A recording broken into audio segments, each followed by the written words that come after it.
President Trump says he won't be participating in next week's debate if the commission keeps it virtual.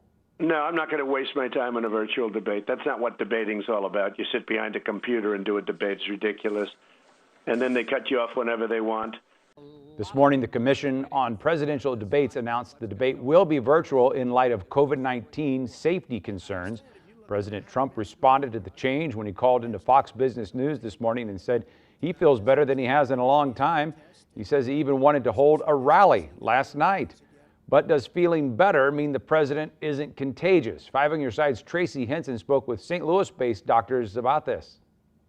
You can't tell based on symptoms. You can't tell based on how you feel. Any one person is not able to determine if they're still contagious or not. You never really know when you're not contagious. And so that's why the CDC came up with the guideline of 10 days. Contact tracing and clinical testing shows that most infected people do not pass the virus to others after that length of time, even if that person starts feeling better before their 10 days is up. During that time period, you may feel better, but that doesn't mean you're not still infectious. And some people stay contagious longer than the CDC threshold of 10 days. If patients have had more severe critical illness, and traditionally those are the patients that end up in the hospital or require oxygen, we know that the sicker patients can be contagious for longer. How much longer? Well, not in time for next week's debate. In that subgroup, we are having those patients isolate for 20 days from the onset of their symptoms. President Trump announced last Friday he had COVID-19 and was hospitalized the same day. The debate is next Thursday, which is beyond the standard 10-day waiting period.